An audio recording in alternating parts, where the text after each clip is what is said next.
Hoy, vamos a examinar Colosenses capítulo 2, versículos 8 al 10 en nuestro estudio.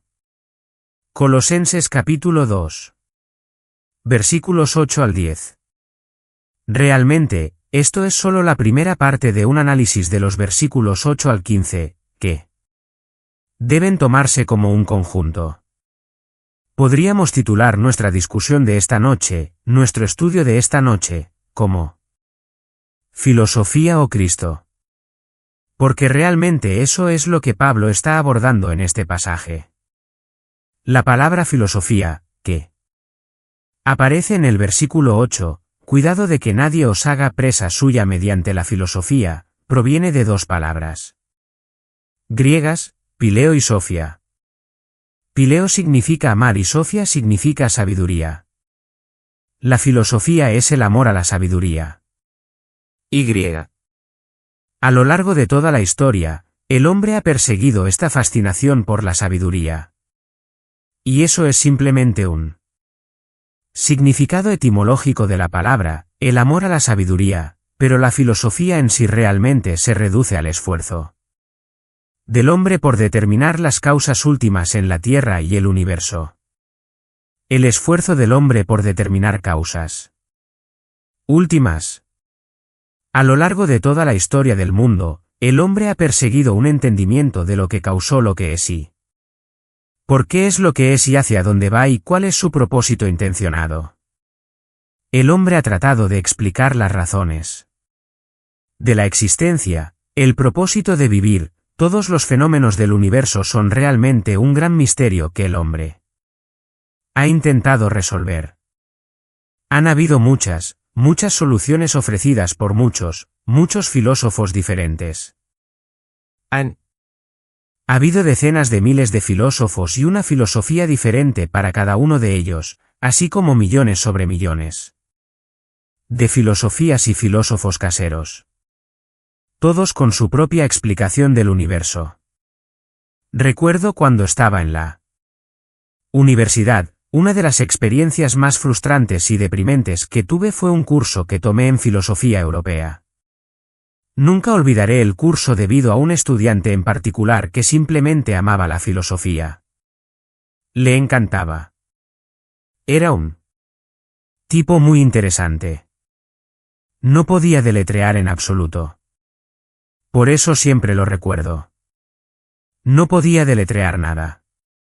Tenía algún tipo de disfunción en lo que veía que se traducía a sus patrones de pensamiento, y todo se invertía y torcía y ponía al revés.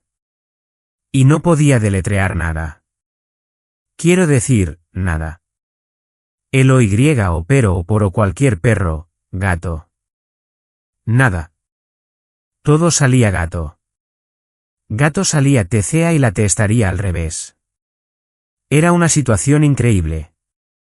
Y un día vino a mí y dijo, creo que este es solo el primer año que he estado en esta universidad en particular. Dijo, creo que deberías postularte para vicepresidente del cuerpo estudiantil.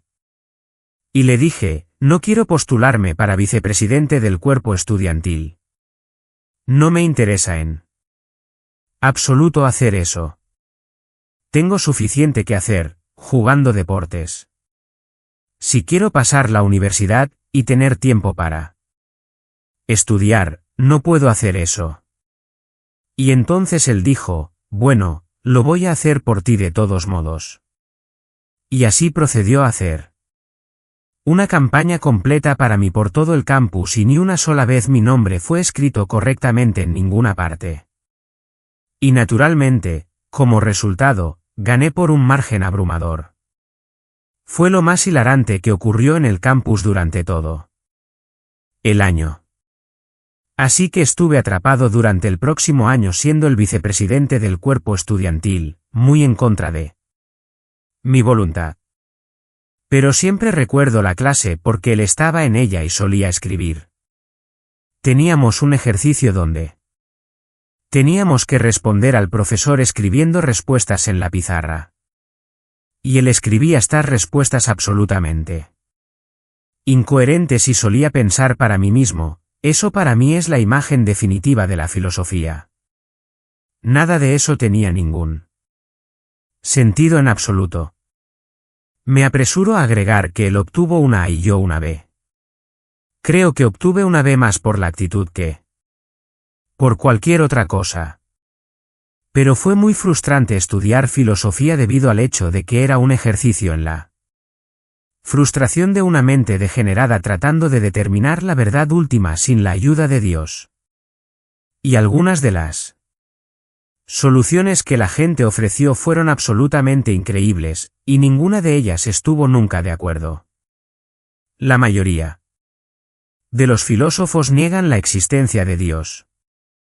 Aquellos filósofos que sí permiten la existencia de Dios generalmente permiten su existencia solo como una causa general, quizás de manera deísta que en algún lugar allá atrás, en algún momento, Dios de alguna manera lo lanzó todo. Pero la mayoría de ellos niegan la existencia de Dios por completo y tratan de explicar todo en el universo en términos de sus propios patrones de pensamiento racional. Muy desesperanzador. Primera de Corintios capítulo 2 y versículo 9, el ojo no ha visto. No puedes descubrir la verdad por el empirismo. Ni el oído ha oído, tampoco ha entrado en el corazón del hombre. No puedes descubrir la verdad por el racionalismo, las cosas que Dios ha preparado para los que lo aman. Pero Dios nos las ha revelado a nosotros por su Espíritu. El Espíritu es el que escudriña las cosas profundas de Dios. La ciencia, eso es empirismo. La filosofía, eso es racionalismo. Según Primera de Corintios 2:9, ninguna de ellas descubrirá jamás la verdad última. No es de extrañar que Bertrand Russell, al final de su vida, a los 90 años de edad, la gran mayoría de su vida, al menos 70 de esos años siendo filósofo, sus últimas palabras fueron: la filosofía ha resultado ser un fracaso para mí. Eso es un fracaso largo. 90 años. Thomas Hobbes, el famoso filósofo inglés ateo que fomentó la psicología materialista y lo que se llama moralidad utilitaria, cuando se acercaba a su muerte, dijo esto: estoy a punto de dar un salto hacia la oscuridad. Me alegraría encontrar un agujero para escapar de este mundo. Fin de la cita. David Hume, el filósofo escocés deísta, fue un hombre inmoral en todos los sentidos de la palabra. Totalmente indecente. Completamente deshonesto. Sus biógrafos nos dicen que fue un maestro de la inmoralidad, un negador de Dios. Y su muerte fue tan trágica que sus asistentes en su muerte dijeron que agonizó hasta el punto de que sacudió toda la cama y exigió que las velas estuvieran encendidas toda la noche, que nunca se le dejara solo ni un momento, y sus labios estaban llenos de palabras de maldición y remordimiento. Hasta que murió. Y así sucede con los filósofos. Así sucede con las personas que quieren eliminar a Dios y luego en sus propias mentes, por su propio esfuerzo humano, intentan descubrir la verdad. Ahora la ciudad de Colosas tenía sus filósofos. La ciudad de Colosas tenía sus Hobbes, sus Humes, sus otros filósofos, como lo hace cada sociedad, famosos y de patio trasero. Y la pequeña asamblea de creyentes, la iglesia en Colosas, estaba en peligro de ser capturada por ellos, de ser corrompida por ellos, de ser infiltrada por ellos, de ser engañada por ellos. Ahora, recuerda un poco del contexto sobre Colosas. Era una pequeña ciudad. Era una pequeña ciudad en medio del Valle del Lico.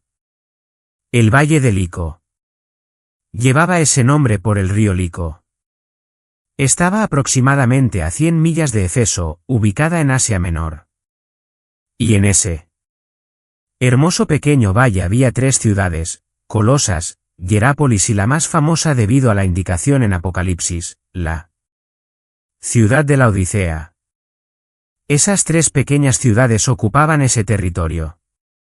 Ahora una de esas 3, la ciudad de Colosas, tenía una iglesia. Por lo que sabemos, también lo tenía la Odisea y quizás también Hierápolis.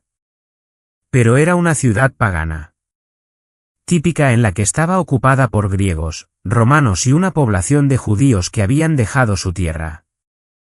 Ahora, Pablo había estado en Éfeso durante 3 años. Durante el tiempo en que estuvo en Éfeso, fue instrumental en fundar la iglesia en Éfeso y las otras iglesias en Asia Menor. Y todas esas iglesias mencionadas en Apocalipsis 2 y 3 están en Asia Menor y muy probablemente todas ellas fueron fundadas durante ese periodo de 3 años, así como algunas otras iglesias. A saber, Colosas. Y probablemente lo que sucedió fue que mientras Pablo estaba ministrando en Éfeso, un hombre llegó allí llamado Epafrodito. Y Epafrodito fue ganado para Jesucristo bajo el ministerio del apóstol Pablo. Está mencionado en el capítulo 4 versículo 12. Fue ganado para Cristo por el apóstol Pablo. Regresó a Colosas y se convirtió en él fundador de la asamblea colosense. Ahora han pasado 6 años desde que comenzó la iglesia en Colosas. Pablo ha terminado sus 3 años en Éfeso. Después de eso, pasó un invierno en Grecia desde donde escribió, quizás Romanos y Corintios. Luego regresó a Jerusalén. Cuando llegó allí con su ofrenda para dar a los santos pobres en Jerusalén, resultó que fue arrestado. Luego fue llevado a Cesarea y fue dejado en prisión allí. Cuando se completó su encarcelamiento, fue llevado a Roma para esperar su juicio. Eso es lo que sucedió durante esos 6 años, y retomamos la historia ahora mientras ya está en Roma, esperando su juicio. Epafrodito lo visita en Roma y Epafrodito le desahoga su corazón sobre la situación de los colosenses, y Pablo lo envía de vuelta con esta carta para tratar de ayudar a arreglar las cosas. Ahora, básicamente, lo que Epafrodito le dijo aparentemente fue mayormente bueno porque no hay defectos críticos graves que ocurran en la congregación. Más bien, hay una advertencia de que eso podría ocurrir. Y la carta trata principalmente de advertirles sobre permitir que cualquier enseñanza falsa, filosofía falsa se infiltre en su congregación. Colosas tenía sus falsos maestros. Cada lugar los tiene. Tenía sus filósofos con su sabiduría humana, merodeando en la puerta de la iglesia listos para entrar y competir por el control, y Pablo simplemente les advierte al respecto. Ahora esto siempre debe esperarse.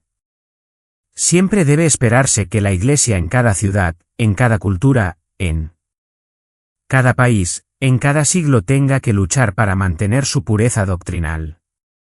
Tendrá que luchar para mantener su equilibrio espiritual. Tendrá que defenderse de los errores y mantener siempre la verdad, porque Satán siempre intentará derribar la iglesia y llevarla al nivel de la doctrina falsa. Y esa es la gran preocupación de Pablo, y eso se convierte en el corazón de la carta a los colosenses. Ahora, a medida que llegamos al capítulo 2 versículo 8, llegamos a lo que es francamente el corazón de la epístola. Este es el corazón de la epístola. Realmente, desde el capítulo 2.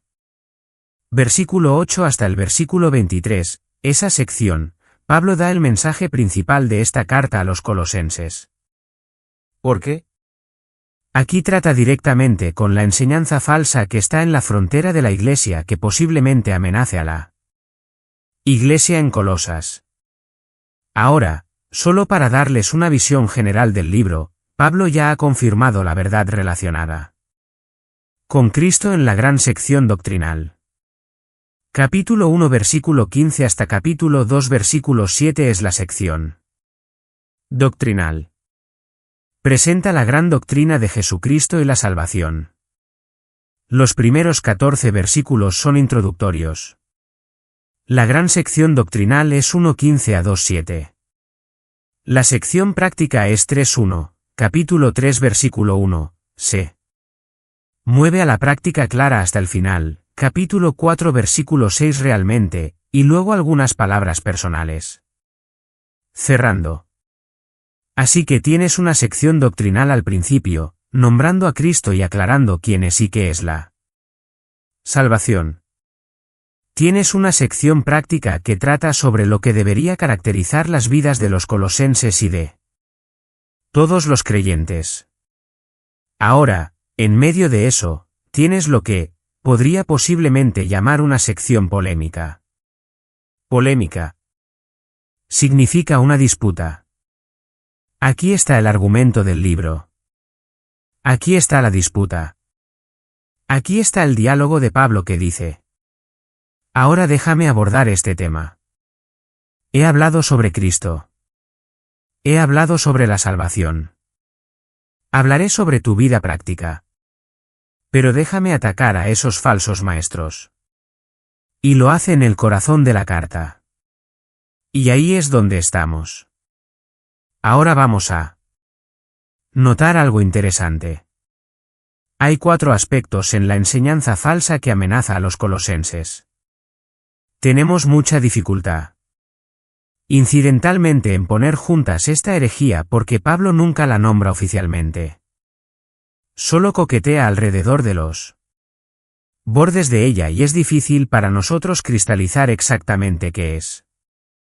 Pero puede volverse algo claro a medida que avanzamos a través de esta sección en las semanas venideras. Pero esto sí sabemos, tenía 4 elementos.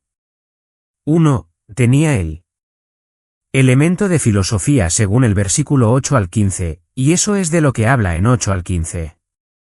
Toda esa sección trata con este problema entero de la filosofía humana. En segundo lugar, tenía en ella un elemento de legalismo. Podrías decir que el número 1 era humanismo, el número 2 era legalismo. Los versículos 16 y 17 son relativos al legalismo. En tercer lugar, tenía un elemento de misticismo. En los versículos 18 y 19, se habla de una adoración bastante mística de los ángeles. Y en cuarto lugar, tenía un elemento de ascetismo, una especie de cosa monástica, una falsa clase de humildad, retirándose de los patrones normales de vida como algún tipo de recluso o monje. Así que aquí hay una conglomeración de filosofía humana, legalismo, misticismo y ascetismo. Y en mi pequeña computadora, todo eso entra, hace clic en la palabra esenios. Ahora, vimos en nuestro estudio introductorio del libro de Colosenses que es muy probable que la influencia podría haber venido de la comunidad de judíos conocidos como los esenios. Y eran una comunidad de judíos que parecían encajar en estos patrones. Ahora, ese puede ser el caso. Quizás fue una forma de esa secta judía. Quizás fue solo una serie de cosas coincidentemente similares, que realmente encarnan todas las posibles clases de herejías que podrías imaginar. Ahora, Pablo ya ha llamado a los colosenses a mantener una lealtad pura a Jesucristo en los versículos 1 al 7. Él dice: tengo un gran conflicto por ustedes, y quiero que se aferren a Cristo y la verdad sobre Cristo, y en él están todos los tesoros de la sabiduría y el conocimiento.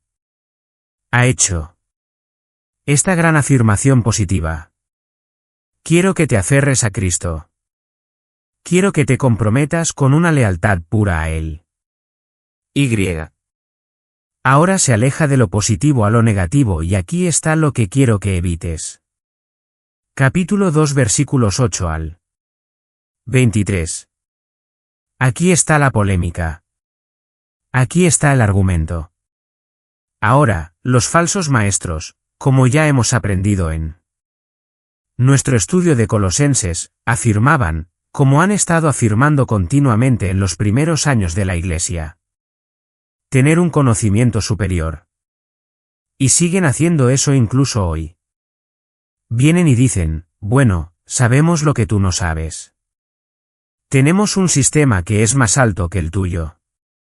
Tenemos conocimientos y perspectivas más allá de los tuyos, un sistema más alto, más verdadero que los cristianos tienen. Y desde la época del Nuevo Testamento, siempre han venido diciendo que tenemos un gnosis superior, la palabra para conocimiento. Tenemos un conocimiento superior. Tenemos una revelación superior. Tenemos una aprehensión superior de la verdad de Dios. Y así Pablo en esta sección contraataca eso. ¿Y lo que él está diciendo es que no hay una verdad más alta? No hay un conocimiento más noble. No hay una perspectiva más grande. No hay una revelación superior, no importa lo que afirmen.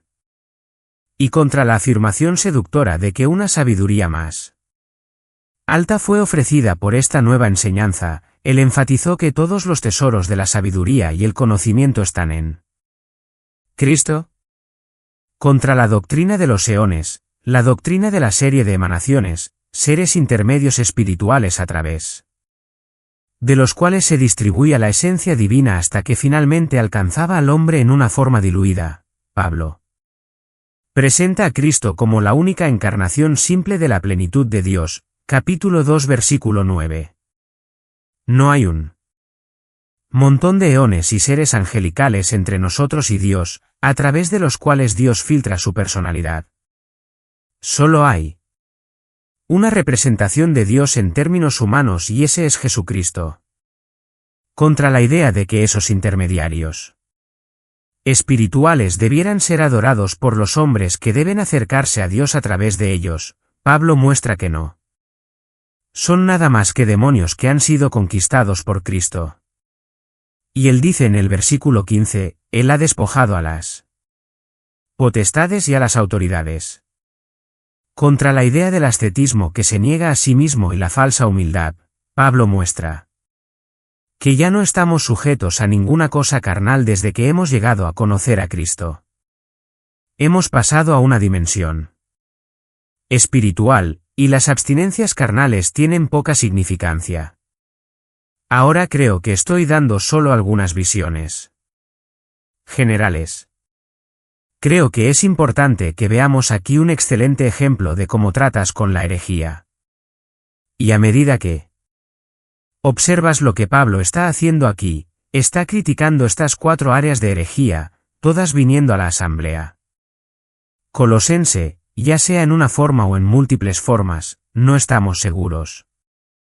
Pero notarás que no es una cuestión de denuncia amarga de la herejía. No nombra la herejía y luego la despedaza pieza por pieza por pieza. Él no hace eso. No. Es una discusión detallada de la enseñanza falsa. No es una explosión ardiente en la herejía. Lo que él hace a lo largo de aquí mientras trata con la herejía es afirmar positivamente la verdad. Él simplemente afirma positivamente la verdad. Una y otra vez y otra vez y otra vez. Un comentarista dice esto, cuando ahora alcanza el corazón mismo de su carta, el apóstol habla tan elocuentemente sobre la deidad de Cristo y la dignidad y la completitud de los creyentes que el lector se queda con cierta incertidumbre en cuanto al sistema exacto de error contra el cual los colosenses debían estar en guardia. Creo que el punto es obvio. Si conoces la verdad, cualquier sistema de error va a colapsar frente a la verdad. Y por lo tanto, es vital que Pablo presente la verdad. Ahora, estas 4 cosas que Pablo tratará, filosofía, legalismo, ascetismo y misticismo, pero solo una para esta noche comenzaremos a ver y esa es la filosofía. Ahora, mientras miramos los versículos 8 al 15, y en realidad solo llegamos al 8 al 10 esta noche, vemos un contraste simple. Déjame darte solo 2 puntos y los veremos simplemente. Capturado por la filosofía en contraposición a completo en Cristo. Y esta es la historia de cada hombre. Porque cada hombre está o capturado por la filosofía humana o está completo en Cristo. Eso es todo. Bastante simple. Un hombre o se convierte en víctima de la sabiduría humana, la razón humana, la lógica humana, o se completa en Cristo. Esa es la elección de cada ser humano. Escogerás la sabiduría del hombre o la de Dios. Primero, fíjate en el versículo 8 capturado por la filosofía. Veamos qué sucede. Cuidado, no sea que algún hombre te eche a perder mediante la filosofía y el engaño vano, según la tradición de los hombres, según los rudimentos del mundo y no según Cristo. Ahora, Pablo les está advirtiendo y está diciendo esto esencialmente. Cuidado no sea que aquellos de ustedes que fueron rescatados del dominio de las tinieblas y ya han sido trasladados al reino del Hijo del amor de Dios deberían ser llevados como cautivos y esclavizados nuevamente. Es similar a Gálatas 5. No se enreden nuevamente en el yugo de la esclavitud. Por la libertad, Cristo los ha liberado. No se enreden nuevamente en el yugo de la esclavitud. No vuelvan a un sistema humano anterior, legalismo en Gálatas aquí. No vuelvan a un sistema humano anterior, filosofía humana o sabiduría. Entonces la advertencia se introduce mediante un llamado a la vigilancia en tiempo presente. Siendo constantemente cuidadoso. Una vigilancia constante, no sea que seamos llevados por mal camino. Estén siendo constantemente cuidadosos. Nunca se detiene. La Iglesia siempre está bajo asedio por falsos maestros. Nuestro Señor nos advirtió, volviendo a Mateo capítulo 7 versículo 15, cuidado de los falsos profetas. Que vienen a ustedes con ropas de ovejas, pero por dentro son lobos rapaces. Mateo 16 y versículo 6, Jesús dice, tened cuidado y guardaos de la levadura de los fariseos. La levadura de los fariseos, ¿qué es eso? Legalismo. Cuidado de esas filosofías falsas. Pablo también advirtió en el 20º capítulo de Hechos, 29º versículo. Hablando a aquellos que son ancianos efesios, sé esto, y después de mi partida, lobos rapaces entrarán entre ustedes, no. Perdonando al rebaño de entre ustedes mismos, se levantarán hombres, hablando cosas perversas para arrastrar discípulos tras ellos. Por lo tanto, vigilad. Por lo tanto, vigilad. El apóstol Pablo en Filipenses 3:2, cuidado de los perros, cuidado de los malos obreros, cuidado de la mutilación. La fiesta de la mutilación, aquellos que quieren circuncidar. Pedro también advirtió. Segunda de Pedro capítulo 3, ¿no es así? Versículo 17. Cuidado, no sea que siendo arrastrados por el error de los malvados, caigan de su propia firmeza. Jesús dijo, cuidado. Pablo dijo, cuidado. Pedro dijo, cuidado. Y nos conviene escuchar el eco. Cuidado. Siempre habrá un esfuerzo para atraerte lejos de la verdad. Dices, bueno, ¿de qué se supone que debo cuidarme? Mira el versículo 8 nuevamente. No sea que algún hombre te eche a perder. Ahora, ese es un verbo interesante. Ese es un verbo muy raro. Hay una combinación interesante. La palabra hago está ahí y hago significa llevarse o llevar. Hago. La palabra sule está ahí.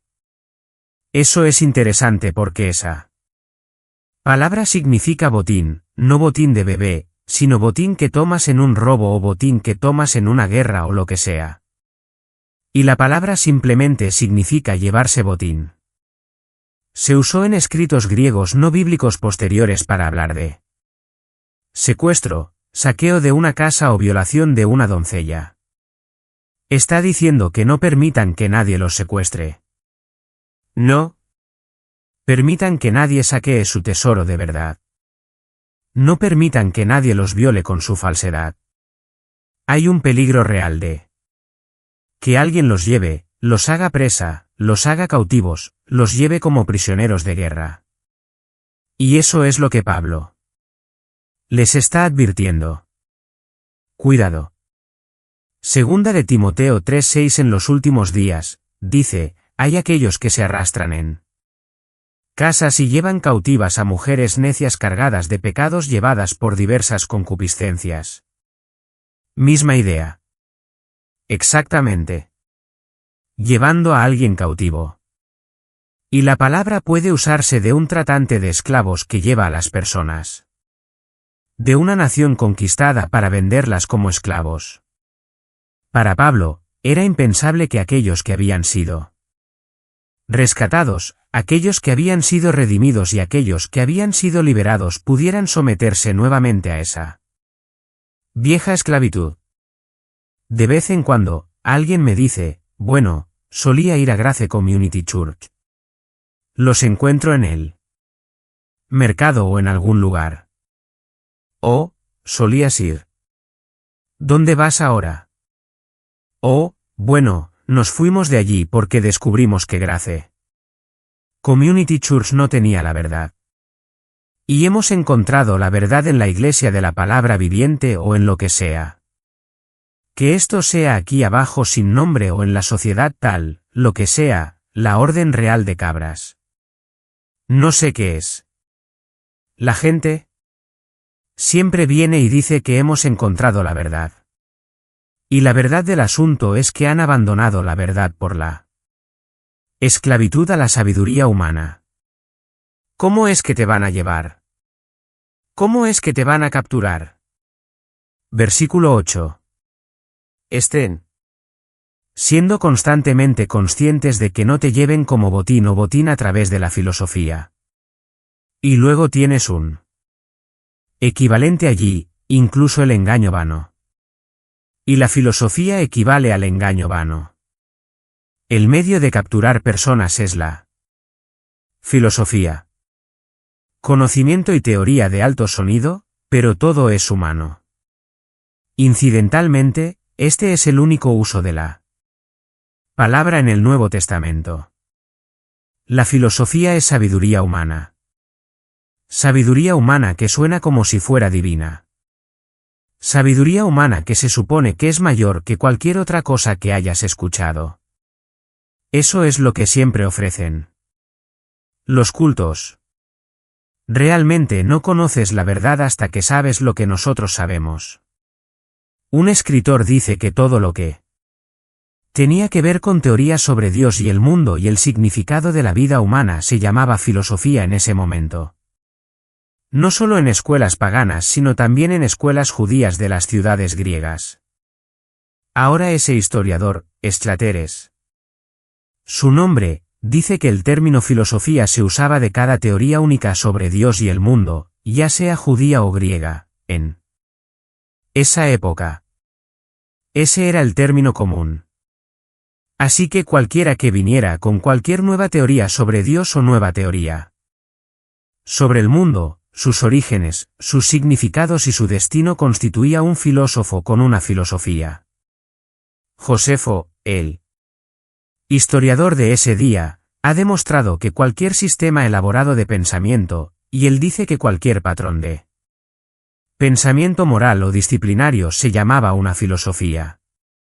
Josefo incluso dice, y cito, hay tres formas de filosofías. Entre los judíos, los fariseos, los saduceos y los esenios. Esa es una cita de la Guerra Judía número 2 de Josefo. Y. Eso me ayuda a pensar que quizás fueron los esenios quienes estaban propagando su filosofía. Pero fuera lo que fuera. Era una mentira. Y él llama a eso engaño vano. Él vincula este término con filosofía para describirlo. La filosofía es engaño vacío. No te da lo que esperas. La palabra engaño es interesante en la Biblia. Una de las palabras que se usa en Segunda de Pedro 2 es astucia o engaño, y es el significado original griego de la palabra es anzuelo. Y lo interesante de un anzuelo es que no es lo que un pez espera. Lo que ves no es lo que obtienes en esa circunstancia. Y él está diciendo que la filosofía es lo mismo. Es un anzuelo con cebo. Piensas que va a ser maravilloso. Resulta ser engañoso. Por todas sus afirmaciones, la filosofía es una ilusión vacía, y por eso Bertrand Russell dice después de 90 años. De eso, es un fracaso. Y por eso Hobbes y Hume yacen en su lecho de muerte en pánico sin respuestas. ¿Suena bien? ¿Seduce? La mente porque juega en manos del orgullo. Pero engaña. La verdad está en la revelación de Dios hablada final y claramente en Jesucristo. No hay valor en la filosofía humana especulativa. Creo que Herbert Carson tiene una buena advertencia en este punto. Él dice esto no significa que deba venir con una fe ciega e irrazonable, pero sí. Significa que en lugar de traer presuposiciones filosóficas que colorearán su estudio de la escritura y así prejuiciarán su interpretación, un hombre viene como uno consciente de la finitud de su intelecto y consciente de que su mente también fue afectada por su naturaleza pecaminosa. Así, está dispuesto a ser enseñado por el Espíritu Santo y reconoce que es la palabra de Dios y no su propia razón lo que es el árbitro final de la verdad. Fin de la cita. Así que Pablo dice cuidado con la filosofía. Cuidado con algún modo humano, alguna teoría humana sobre Dios, sobre el mundo, lo que sea. Quédate con la Biblia. ¿De dónde vienen las filosofías humanas? Bueno, él te da dos fuentes en el versículo 8. Filosofía en engaño vano según la tradición de los hombres. Esa es la fuente número 1. Fuente número 2, según los rudimentos del mundo y no según Cristo. Dos fuentes inadecuadas. Número 1, la tradición. Siempre ha sido el caso. La gente siempre lo ha creído. ¿Sabes qué hace eso? Eso solo perpetúa patrones de pensamiento humano inadecuados y depravados. La tradición no significa nada. Solo porque se haya transmitido no significa que sea cierto. Si tienes un error para empezar y lo transmites, no lo hace mejor que con lo que comenzaste. Aquí está diciendo que la filosofía viene según la tradición de los hombres. Una de las cosas que es tan interesante, y no tenemos tiempo para desarrollar realmente esto, cuando estudias filosofía es que casi todos los filósofos se basan en otros filósofos. Hay una secuencia increíble que fluye a través de la historia de la filosofía. Y un tipo llega hasta aquí y el siguiente tipo corta un poco de su filosofía y la desarrolla, y el siguiente tipo y el siguiente tipo. Así que lo que tienes en la filosofía de hoy puede retroceder y casi toda la filosofía encuentra sus raíces en Aristóteles y Platón. Porque todo es solo un cambio y una variación en el flujo de la tradición del hombre. Los errores se perpetúan, se perpetúan, se perpetúan, se perpetúan. Mira el judaísmo. Para cuando Jesús llegó a la tierra, los judíos habían construido tal monstruosidad de filosofía, tal desastre de sabiduría humana, que ya no eran capaces de distinguir lo que eran las tradiciones del hombre y lo que era la palabra de Dios. En Mateo capítulo 7, ¿es el versículo 5? O, Marcos 7:5. Sí. Los fariseos y los escribas le preguntaron, ¿por qué no andan tus discípulos según la tradición de los ancianos? ¿Habían desarrollado un sistema sofisticado todo sobre la base de la tradición? En el versículo 8, Jesús dijo, dejando de lado el mandamiento de Dios, sostienen la tradición de los hombres. Versículo 9. Bien rechazan el mandamiento de Dios para que puedan mantener su propia tradición. No hay nada honorable sobre la tradición. No hay nada sagrado sobre la tradición. Es solo ignorancia humana perpetuada. Entonces los judíos tenían su tradición. Los gentiles también tenían tradición. ¿Sabías eso? Pasaban sus mismas viejas filosofías. Primera de Pedro, por cuanto sabéis que no fuisteis redimidos con cosas corruptibles como plata u oro de vuestra vana manera de vivir, recibida por tradición de vuestros padres.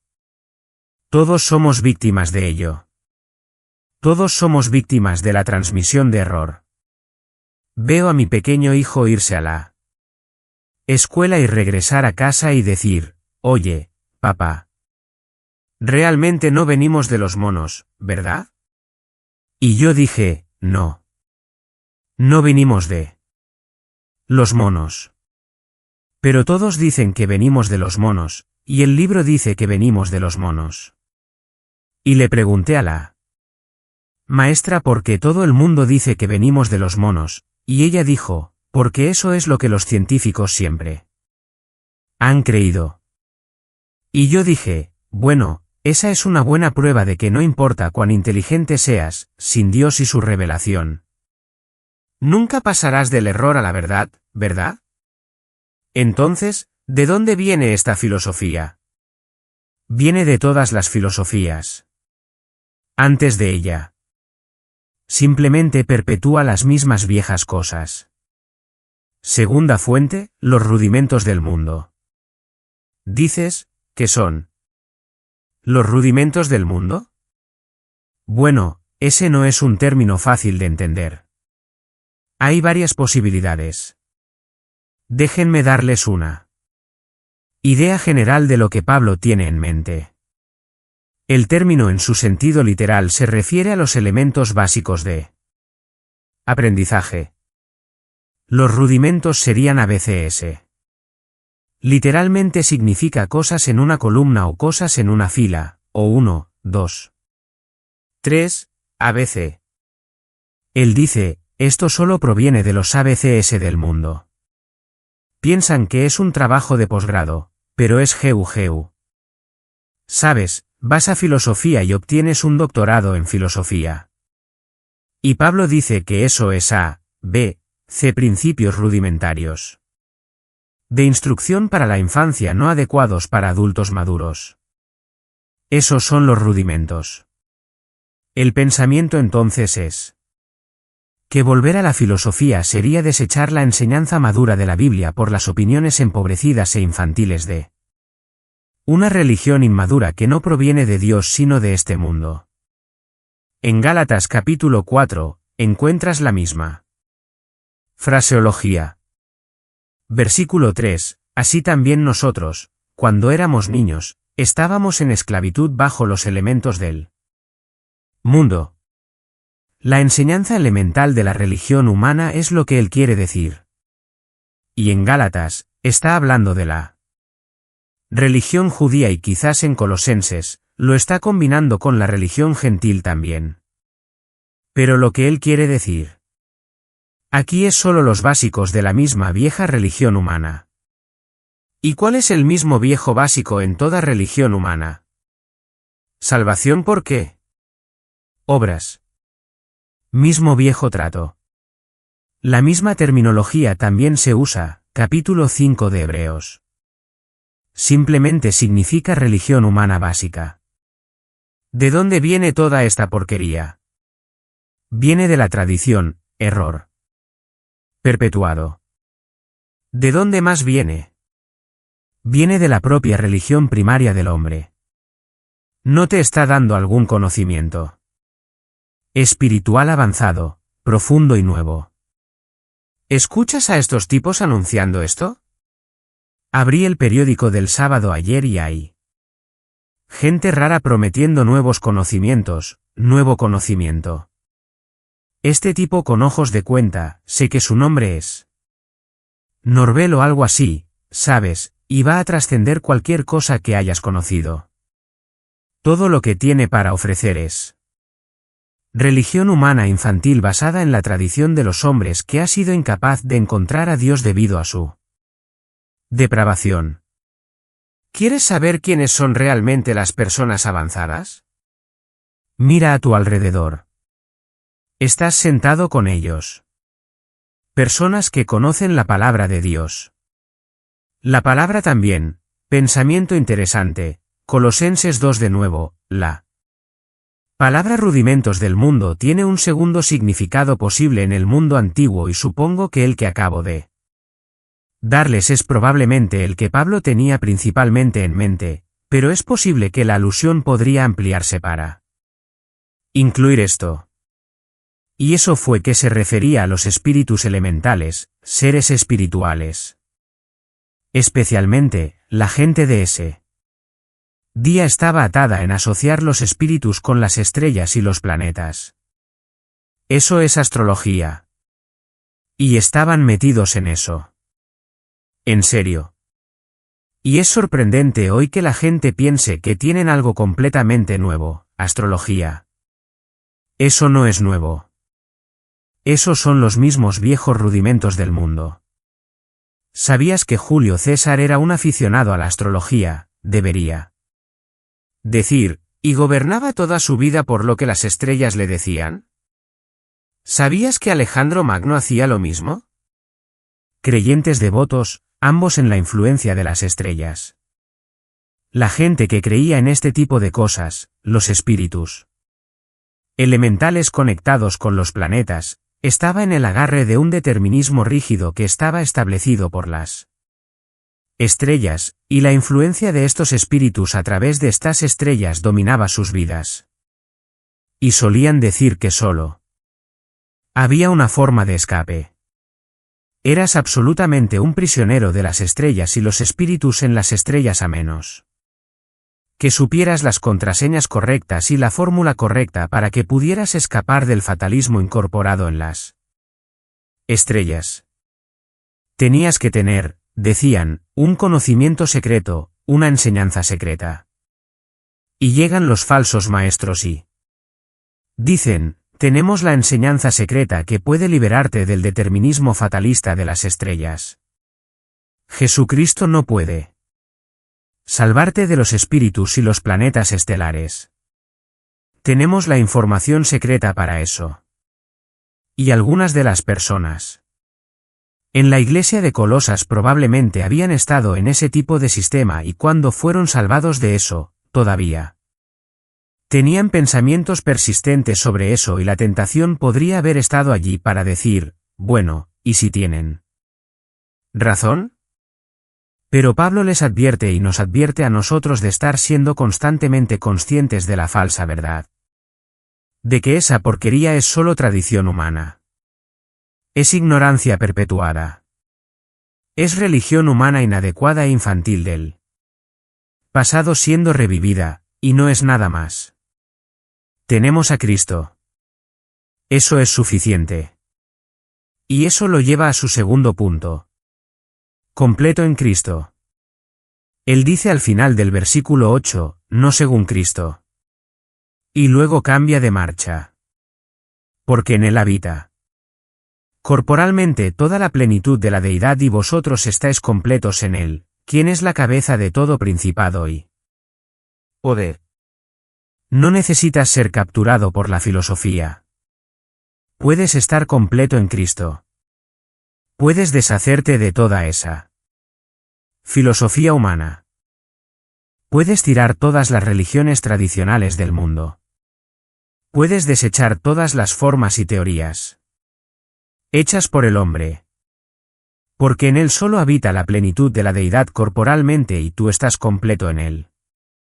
La Palabra habita en el versículo 9, en el habita, tiempo presente continuo, todavía habita. Jesucristo todavía es la plenitud de la deidad. Todavía. La palabra deidad, por cierto, es la palabra para la esencia de la deidad. Todavía es deidad. Todavía es la plenitud de la deidad como lo era en el capítulo 1 versículo 19. No ha cambiado. Agradó al Padre que en él habitara toda plenitud. El pleroma entero, toda la plenitud de Dios habita corporalmente. Aquel que en Belén tomó naturaleza humana está ahora en el cielo y todavía retiene esa humanidad y la retendrá a lo largo de todas las edades de la eternidad. Creo que el versículo 9 puede ser la mayor declaración de la deidad de Jesucristo en cualquiera de las epístolas. En él, modificando a Cristo en el versículo 8, habita continuamente, no viene y va como enseñaban los gnósticos, todo el pleroma, la plenitud de la deidad en un cuerpo. No sé cómo puedes negarlo. Algún tipo descabellado viene y dice que Cristo no es Dios. ¿Qué vas a hacer con eso? ¿Y el resultado de esa realidad para nosotros? No necesitamos filosofía. ¿Por qué? Porque el versículo 10 dice, si Él es todo lo que hay de Dios, entonces vosotros estáis completos, ¿dónde? En Él. Aquel que es la cabeza de todos los demás seres espirituales, todos los demás seres angelicales llamados principados y poderes. Su plenitud, amados, se nos imparte. No sé si pueden entender eso. Déjenme ver si puedo ayudarles. Se usan los mismos términos. Él es el pleroma de Dios y nosotros somos el pleroma en Él. Dios literalmente nos pasa a nosotros a través de Cristo. Estás completo en Él. Eso es un tiempo perfecto.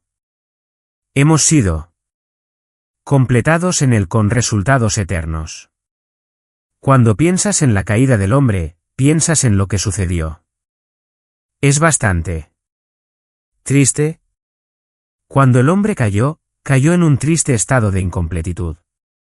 Un hombre no salvo es espiritualmente incompleto porque está totalmente fuera de comunión con Dios. Es moralmente incompleto porque no tiene un estándar de conducta.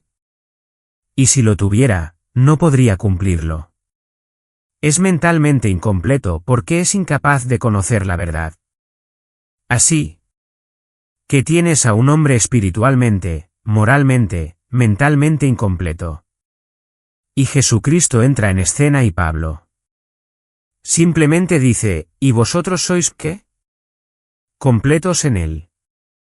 Segunda de Pedro 1:4, Pedro dice, os hacéis partícipes de la naturaleza divina. Piénsalo, te conviertes en partícipe de la naturaleza divina. Un hombre se convierte instantáneamente en espiritualmente completo. Tiene comunión con Dios. La vida de Dios está en él. Se convierte en moralmente completo, no porque sea perfecto prácticamente, sino porque reconoce la autoridad de la voluntad de Dios. Tiene un estándar y el Espíritu Santo energizante para darle la fuerza para obedecerlo. Y es mentalmente completo, no en el sentido de saber todo, sino en el sentido de tener la verdad y el Maestro de la verdad residente, el Espíritu Santo. Los cristianos son compañeros de la vida divina. ¡Qué verdad tan increíble! Cuando te convertiste en cristiano, recibiste todo lo que necesitabas. Todo. Pedro dijo, tenemos todas las cosas que pertenecen a la vida y la piedad. No necesitas ningún conocimiento superior. No necesitas las palabras de Mary Baker Eddy. No necesitas las palabras de Joseph Smith. No necesitas el libro de Mormón. No necesitas las palabras de Annie Besant, Madame Blavatsky, juez Rutherford o cualquier otro. No necesitas al señor y señora Fillmore para agregar a lo que tienes. No necesitas al apóstol tal y tal para decirte algo más de lo que necesitas.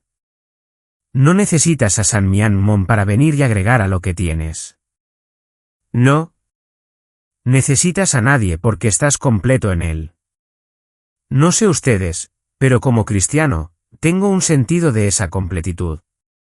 ¿No es así? Mi búsqueda de la verdad ha terminado, ¿la tuya? ¿Lo encontré? No puedo ni concebir jamás necesitar algo fuera de Jesucristo. ¿Puedes? ¿Qué sería? Cada hombre tiene una elección.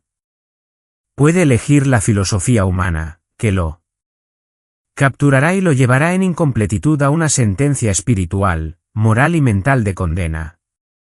Puede seguir la sabiduría humana que parece tan alta y tan elevada y tan elegante y no es más que la misma vieja tradición trillada transmitida siglo tras siglo, los mismos viejos ABCs de la religión humana. O puede venir a Jesucristo y ser elevado de este mundo a una completitud espiritual, moral y mental. La canción, y solía encantarme cantar esta canción, dice esto: Él es todo lo que necesito, Él es todo lo que necesito, Jesús es todo lo que necesito. Padre, gracias por nuestro tiempo esta noche. Realmente solo hemos arañado la superficie de estos pensamientos. Vamos a hacerles más justicia la próxima vez mientras realmente profundizamos en los versículos siguientes y describimos lo que significa esa completitud. Salvación completa. Perdón completo. Victoria completa. Y vamos a profundizar en todo lo que esa completitud significa. Pero solo por ahora. Es tan emocionante saber que estamos completos en Él. Nada falta.